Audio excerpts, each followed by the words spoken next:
සුබ දවසක් වේවා ඔයගොල්ලෝ හැමෝටම. ඉතින් මේ අද වීඩියෝ එකේ මම ඔයාලට ඉදිරිපත් කරන්න බලාපොරොත්තු වෙන්නේ අපි කොයි විදිහටද ස්ට්‍රක්චර්ඩ් query language එකේදී මොකක් හරි data එක length එක, ඒ කියන්නේ කොච්චර characters ප්‍රමාණයක් තියෙනවද කියලා හොයාගන්නේ. ඒ වගේම කොයි විදිහටද මොකක් හරි data එකක lower case upper case කියන එක change කරගන්නේ කියන දේවල්. මේ දේවල් වලට අපි පාවිච්චි කරන්නේ ඔයගොල්ලන්ට මේ වෙලාවේ මේ තිරේ බලා ගන්න පුළුවන් විදිහට char length, concat, upper, lower, average කියන functions ටික. ඒ වගේම මේ කියන functions ටික පාවිච්චි කරද්දී අපි අනිවාර්යයෙන්ම tables කීපයක් join කරගන්න අවශ්‍ය වෙනවා. ඉතින් මේ විදිහට tables join කරගන්න තමයි මේ inner join කියන keyword එක පාවිච්චි කරන්නේ. එහෙමනම් අපි දැන් ප්‍රායෝගිකව බලමු කොයි විදිහටද අපි මේ කියන functions ටික පාවිච්චි කරන්න පුළුවන් වෙන්නේ කියලා. Case management systems question series එකේදී දිගටම පාවිච්චි කරපු question sets වල 30 වෙනි question set එක පාවිච්චි කරන්න බලාපොරොත්තු වෙනවා. ඒ වගේම මේ question set 30 එකේදී අපිට කියලා තියෙන්නේ අපි මේ දක්වා, ඒ කියන්නේ question set 16 එකේ ඉඳලාම කතා කරගෙන ආපු database එක පාදනම් කරගෙනම මේ 30 වෙනි question set එකටත් answer කරන්න කියලා. මම ඔයාලට මුලින්ම මේ අදාළ database එක පොඩ්ඩක් පෙන්නලා ඉන්නම්. මේ තමයි අපි මේ question set එකට answer කරන්න පාවිච්චි කරන database එක. මේ database එකේදී තියෙනවා tables පහක්. මේ tables පහ තමයි class, exam term, student exam mark, record, subject කියන tables ටික. ඉතින් අද මේ 30th question එක, ඒ කියන්නේ මේ database එක පදනම් කරගෙන අපි සාකච්ඡා කරන අවසාන question set එක. එහෙමනම් අපි අදත් අවසාන වශයෙන් මේ question set එකටත් අපේ මේ exam marks db කියන database එකම භාවිතා කරමු. අපිට මේ question set 30 එකේ first question එකේදී කියලා තියෙන්නේ find the number of letters in full name of all students in grade 11. ඒ කියන්නේ 11 ශ්‍රේණියේ සියලුම ශිෂ්‍යයන්ගේ සම්පූර්ණ නම හැදෙන්න භාවිතා වෙලා තියෙන අකුරු ප්‍රමාණය, කියන්නේ characters ප්‍රමාණය කොච්චරක්ද කියලා වෙනම සටහන් කරගන්න කියලා. ඉතින් මේ question එකටත් අපි SQL query එකක් මගින්ම answer කරගන්නයි හදන්නේ. ඉතින් මේකෙදී අපිට අලුත් function එකක් හමු වෙනවා. ඒ තමයි length කියන function එක. මෙතන මේ length කියන function එකෙන් තමයි අපිට මේ question එකේ ප්‍රධානම කියලා තියෙන characters ප්‍රමාණය. කියන්නේ මෙතන question එකේදී නම් අපිට කියලා තියෙනවා number of letters ප්‍රමාණය කොච්චරක්ද කියලා හොයාගන්න කියලා. ඒක අපි හොයාගන්න බලාපොරොත්තු වෙන්නේ මේ length කියන function එක භාවිතා කරලා. මේ length කියන function එකේදී සිද්ධ වෙන්නේ අපි දැන් මෙතන මේ column එකක් select කරගන්න ඕනේ අදාළ function එකත් එක්ක. ඒ විදිහට අපි select කරගන්න column එකේ තියෙන values වල ඒ value එකේ කොච්චර characters ප්‍රමාණයක් හෝ letters ප්‍රමාණයක් තියෙනවද කියලා අඳුරගන්න එක. මෙතනත් ඒ විදිහට මම first name කියන column එකේ සහ last name කියන columns වල length එක වෙනම අරගෙන තියෙනවා. ඉතින් මේකේදී අපි question එකේදී කියලා තිබුණේ full name එකේ length එක අඳුරගන්න කියලා නිසා අපිට කරන්න තියෙන්නේ මෙතන මේ විදිහට අපි length කියලා first name සහ last name කියලා දෙවිදිහකට add කරගත්තත් මේ දෙක එකතු කරලා answer එක ලබා ගන්න එක. ඉතින් මම ඒ කොටස මෙන්න මේ විදිහට add කරගෙන තියෙනවා. ඊට පස්සේ මෙන්න මේ විදිහට අපේ මේ query එකට class කියන table එකක් join කරගන්නවා. ඊළඟට condition එක කියන්නම් මම. ඉතින් මෙතනදී අපිට අවශ්‍ය කරන condition එක තමයි where class.class name. ඒ කියන්නේ මේ class name කියන column එකේ තියෙන value එක 11 සහ ඊට පස්සේ 11 A හෝ B. ඒ කියන්නේ අපිට මෙතන කියලා තිබුණේ grade 11. මේ question එකේදී කියලා තියෙන්නේ grade 11 students ලා නිසා අපිට A හෝ B විදිහට වෙනම select කරන්න අවශ්‍යතාවයක් නැහැ. මෙන්න මේ විදිහට දුන්නාම අපිට number 11 සහ ඊට පස්සේ මෙතන අපි percentage mark එකකින් කියන්නේ number 11 වලට පස්සේ මොකක් හරි වෙනත් අගයක් තියෙන වෙනත් අගයක් කියන්නේ වෙනත් ඕනෑම අගයක් තියෙන data එකක් විදිහට මෙතනට filter වෙන්න කියලා. ඊට පස්සේ අන්නේ condition එක apply වෙලා මෙතන තියෙන details ටික මෙතනට ලැබෙනවා. ඒ විදිහට අපි query එක execute කරගත්තාම මෙතන අපේ database එකේ grade 11 students ලගේ first name සහ last name කියන දෙකේ characters ප්‍රමාණය, කියන්නේ length එක අඳුරගෙන ඒ දෙක එකට එකතු කරලා මේ විදිහේ result එකක් අපිට බලා ගන්න පුළුවන්. ඊළඟ question එකේදී අපිට කියලා තියෙන්නේ single language and literature find the number of letters in this word. මේක නම් ඊටම සරල දෙයක් අපෙන් අහලා තියෙන්නේ. ඒ තමයි single language and literature කියන subject එකේදී පාවිච්චි වෙලා තියෙන characters ප්‍රමාණය කොච්චරද කියලා. ඒකට අපිට කරන්න තියෙන්නේ මේ select length, ඒ කියන්නේ length කියන function එක පාවිච්චි කරලා මේ select මෙතන අපිට කියලා තියෙන විදිහට single language and literature කියන subject එකට කොයි වගේ කොච්චර letters ප්‍රමාණයක් පාවිච්චිලා තියෙනවද කියලා අඳුරගන්න එක. මේ query එක execute කරගත්තාම අපිට answer එක විදිහට 30 කියලා ලැබිලා තියෙනවා. ඒ කියන්නේ මෙතන අපි single language and literature කියන subject name එක type කරගන්න letters 30ක් පාවිච්චි කරලා තියෙනවා. තුන්වෙනි question එකේදී අපිට කියලා තියෙන්නේ find the number of letters in the full name of all students in grade 11 A class. මේ කියන්නේ 11 A පන්තියේ ඉන්න සියලුම ශිෂ්‍යයන්ගේ සම්පූර්ණ නම් වලට අදාළව characters කොච්චර ප්‍රමාණයක්, ඒ කියන්නේ number of letters ප්‍රමාණය කොච්චරක්ද කියලා අඳුරගන්න කියලා.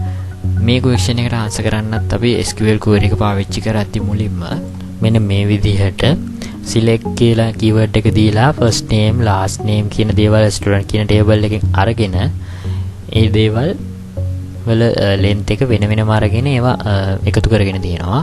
ඊට පස්සේ අන්නේ කියන lengths දෙකේ එකතුව මෙන්න මේ නමෙන් view කරන්න කියලා තියෙනවා. ඒ විදිහට අපි name එක විදිහට දීලා තියෙන්නේ number of letters in the full name කියලා. ඊට පස්සේ අවසාන වශයෙන් මීට අදාළ condition එකත් apply කරගන්නවා.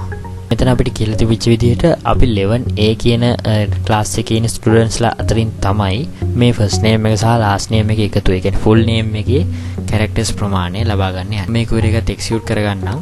ඒ query එක execute කරපුවාම අපිට වෙන වෙනම ඒ ශිෂ්‍යයාගේ නමත් එක්කම ඒ ශිෂ්‍යයාගේ සම්පූර්ණ නම පාවිච්චි කරන්න කොච්චර characters ප්‍රමාණයක් අපි වැය කරලා තියෙනවද කියලා view කරගෙන තියෙනවා.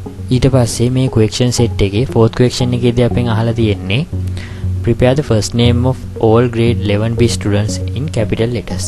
ඉතින් මෙන්න මෙතනදී තමයි අපිට මේ length කියන function එක අපි මෙච්චරලා කතා කරපු length කියන function එකෙන් පරිබාහිරව අලුත් function එකක් භාවිතා කරන්න වෙන්නේ.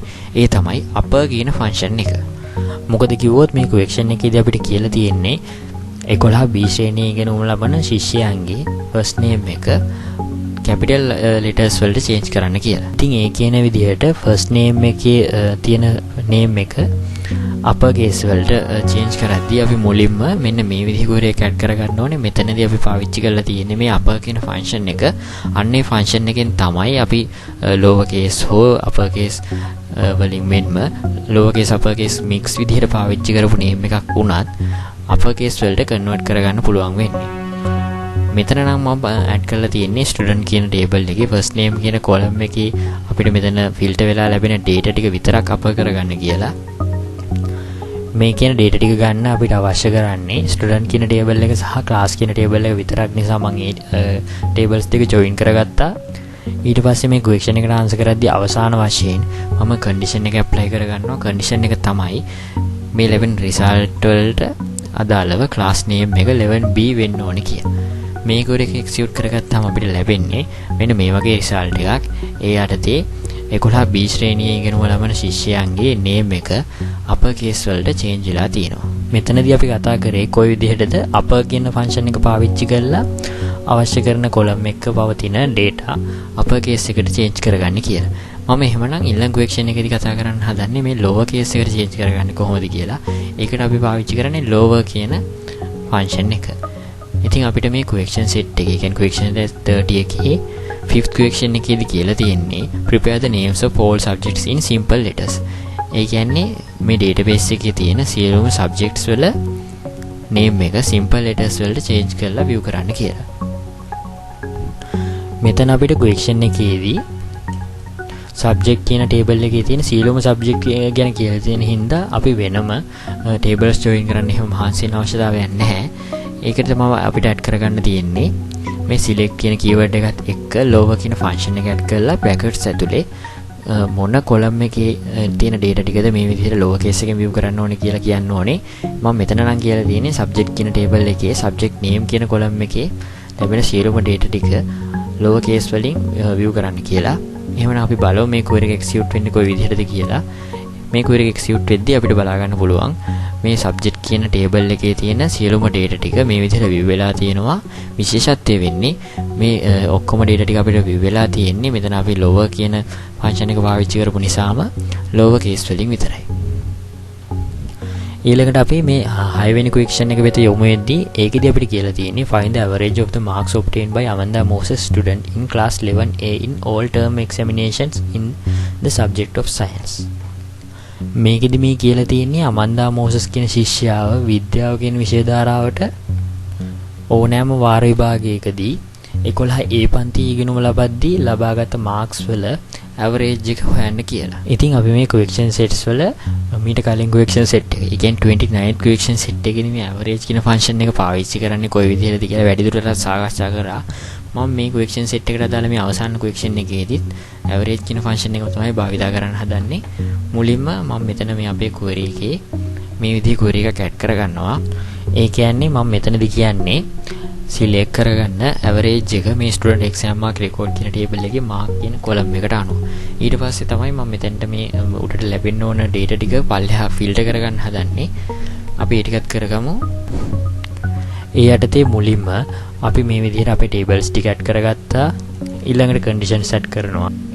මෙන්න මේ විදිහට conditions ටික ඇඩ් කරගත්තට පස්සේ ඒ කියන්නේ මේ වයා කියන condition එක ඇතුලේ student first name එක Amanda, student last name එක Moses, class name එක ඒ කියන්නේ class table එකේ class name එක 11A සහ subject table එකේ subject name එක science වෙච්ච data filter වෙලා ලැබෙන්න කියලා තියෙනවා.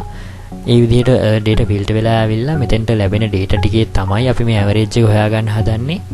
මොකද අපිට question එකේදී පැහැදිලිවම කියලා තිබ්බා Amanda Moses කියන ශිෂ්‍යාව විද්‍යාව විෂයට ඕනෑම වාර විභාගයකදී 11 A ශ්‍රේණිය ඉගෙනුම ලැබමින් ලබාගත් දත්ත වල ඇවරේජ් එකයි අවශ්‍ය කරන්න කියලා. ඉතින් ඒකට තමයි අපි මේ විදිහේ කන්ඩිෂන් එකක් ඇප්ලයි කරගත්තේ. එතකොට අපිට මේ query එක එක්සිකියුට් කරපුවාම මේ වගේ ආන්සර් එකක් ලැබිලා තියෙනවා. මෙතන මේ ආන්සර් එකෙන් අපිට කියලා තියෙන්නේ අපිට මේ question එකේ අහලා තියෙන Amanda Moses ශිෂ්‍යාවගේ ඕනෑම වාරයක සයන්ස් කියන සබ්ජෙක්ට් එකට ලබාගත් ලකුණු වල ඇවරේජ් එක. ඔන්න ඔය විදිහට තමයි අපි මේ question set 30 එකට අදාළ question වලට ආන්සර් කරගත්තේ. ඉතින් මේ දක්වා අපි question set 16 එකේ ඉඳලා question set 30 දක්වා, ඒ කියන්නේ question sets 14ක් පුරාවටම කතා කරේ එකම database එකක් ගැන. ඉතින් අපි දැන් ඊළඟ question එකේදී බලාපොරොත්තු වෙන්නේ ඉන් පරිබාහිරව අලුත් database එකක් එක්ක වැඩ කරන්න. ඉතින් එහෙනම් ඔයගොල්ලෝ කුතුහලෙන් බලා ඉන්න ඊළඟ වීඩියෝ එකේදී මොන වගේ database එකක් අපිට ලැබෙයිද කියලා.